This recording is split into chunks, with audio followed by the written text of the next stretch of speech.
Olá, hoje é dia de nós conversarmos sobre a nossa Novo Hamburgo, um momento de transição na nossa política e a chegada de uma nova prefeita, a primeira prefeita da nossa história.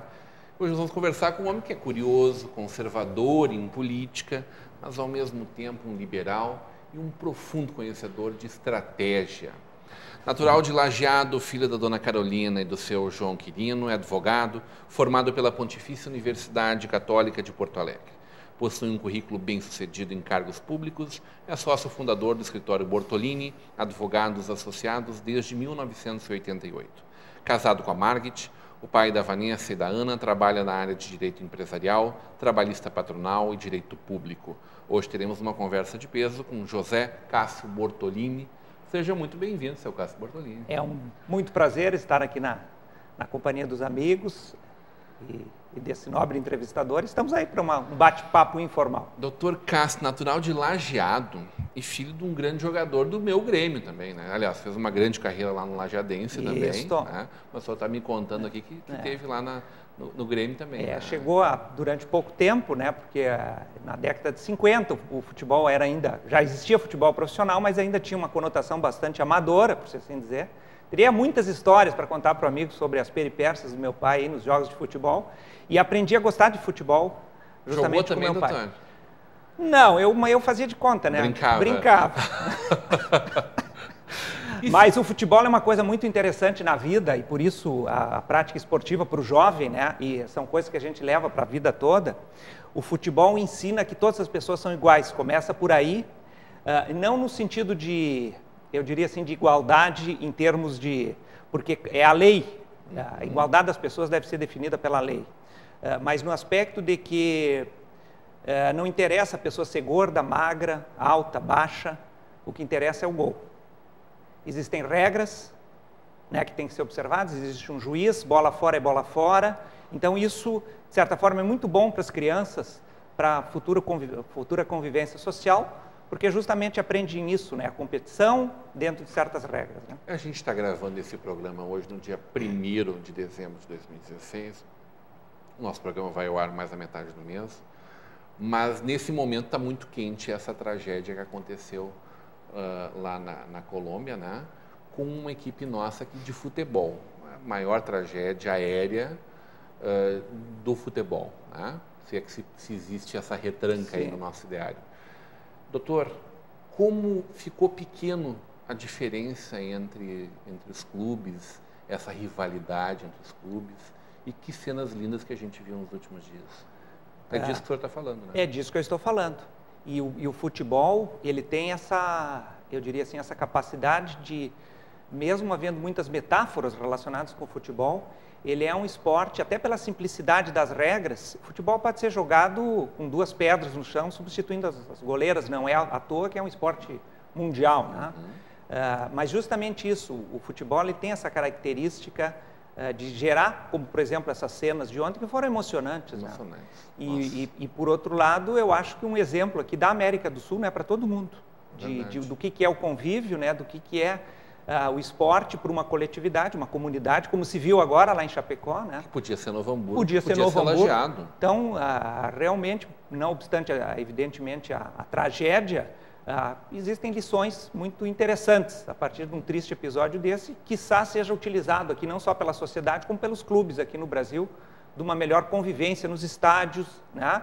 E principalmente isso que eu lhe disse, o futebol assim como uma ferramenta de convívio social, de lazer e não um instrumento de violência. Né? Doutor, desde muito jovem, sempre muito estimulado a leitura, é isso? Sim. Como é que era esse ambiente de casa que forjou esse ser humano, Cássio Bortolini? A minha mãe foi professora estadual, atualmente aposentada, e até por formação pedagógica, né? Então, realmente, a leitura foi um hábito não só em relação à minha pessoa, como às minhas 2 irmãs mais novas.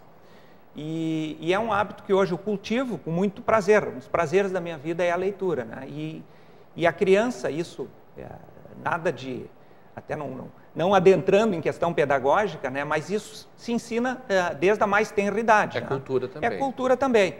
Então, uma das missões de um pai e de uma mãe é justamente isso, né? Introduzir a criança na arte da leitura, por assim dizer, porque independente de internet, independente de ferramentas digitais que temos hoje, nada melhor do que um bom livro, né? Não substitui tu comprar numa livraria um bom livro. E justamente isso, é um prazer para mim. Mas é uma coisa contumaz, doutor. Faz uma parte diária, né? Uma cotidiana da sua vida. Exceto em momentos que a gente está trabalhando muito. Agora está mais parado, é isso? Não. Mas as coisas que são prazerosas na vida, tu sempre acha um jeito. Né? Abre um espaço para isso, que é o caso de uma leitura de um bom vinho. Né? Com um bom vinho, uma leitura de um bom livro. Né? Serviu na terra dos marechais. São Gabriel. O que veio da disciplina militar? Tal qual o futebol, né?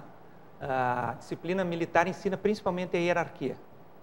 Né? Que tu, como soldado, né? Eu fiz curso para cabo, saí cabo do quartel, mas que eu acho uma coisa importante na vida da pessoa, ela se situar e saber ter a noção de conceito de autoridade. Eu acho importante isso para o ser humano. De coletividade? Isso tu aprende no quartel. De coletividade, justiça? De coletividade, justiça, de tratar as pessoas de maneira respeitosa, que é uma coisa que eu aprendi no quartel, né?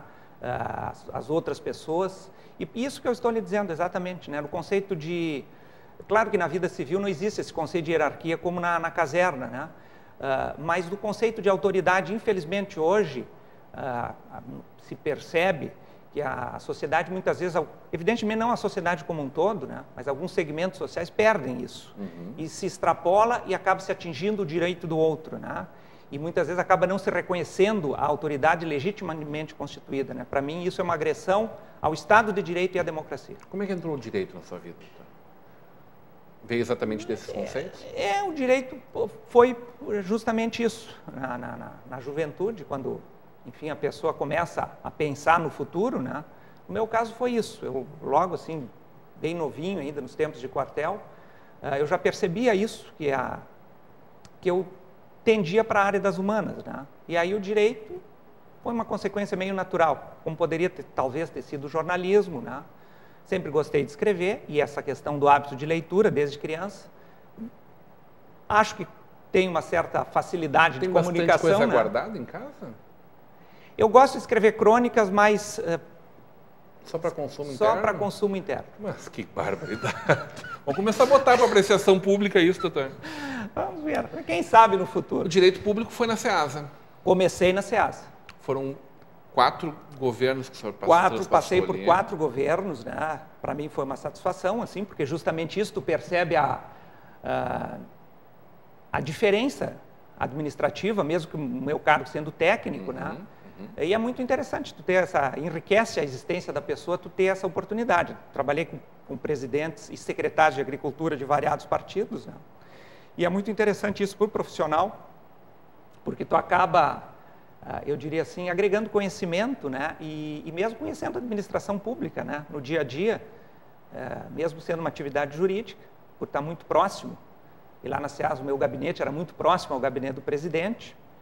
Acabou sendo uma experiência muito interessante essa, eu diria assim, imersão inicial no setor público através de uma empresa como a SEASA, que talvez muitas pessoas não saibam, como já fazem muitos anos que eu saí, mas a SEASA é uma empresa que, em termos de movimentação de mercadorias e mesmo fluxo de pessoas e veículos, ela na verdade tem um movimento muito maior que vários municípios do estado do Rio Grande do Sul. Né? Um orçamento. No meu tempo, haviam na SEASA atacadistas que sozinho tinham um faturamento maior que todo o shopping Praia de Belas. Imagina.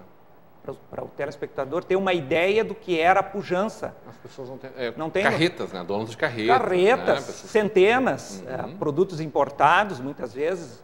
O mercado ele exige isso em determinadas épocas de entre-safra. As pessoas assim não sabem muitas vezes toda a logística que é ter um pé de alface num supermercado. É verdade, é verdade. E isso eu conheci na Ceasa, né? Ali o senhor conheceu o Jair Foscarini ou já tinha uma relação? Não, o Jair eu já conhecia de muitos anos, né? Assim, a partir do... Acabaram formando uma forte parceria, né? Formamos parceria de irmão. Né? O senhor trabalhou com ele na Assembleia, na Secretaria? Trabalhei com ele, ele me convidou, e aí eu justamente, a minha vinculação inicial foi com a Secretaria de Agricultura, né?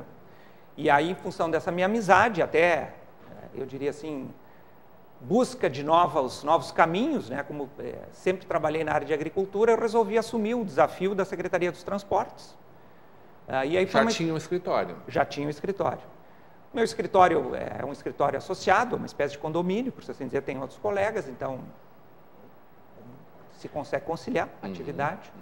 E a minha atividade sempre foi mais na área de consultoria, né, do que propriamente o contencioso. Então, nesse particular, consegui conciliar essa atividade pública com a minha atividade privada. E foi uma experiência muito válida essa na Secretaria dos Transportes, conhecendo a dinâmica do que é uma secretaria como essa, o próprio DAIR, não que seja subordinado, porque é um departamento autônomo, né, mas toda a estrutura rodoviária do Estado do Rio Grande do Sul e portuária, porque aí acabei sendo nomeado pelo então governador Rigoto, presidente do Conselho de Administração do Porto de Rio Grande. E foi uma experiência muito interessante, essa de presidente do Conselho, porque eu conheci a atividade portuária, né? E pude verificar muito bem como é a iniciativa privada na execução de atividades econômicas, né? A eficiência própria da iniciativa privada na execução.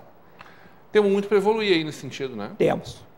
Principalmente para chegar até lá, né? Chegar até lá. E falando de um porto que podia ser um porto ainda muito mais expressivo se a gente olhar para o mundo inteiro, né? Me surpreendeu muito a dinâmica, a pujança e eu diria assim a inteligência e expertise da atividade portuária hoje, que é o escoamento das riquezas. Imagino.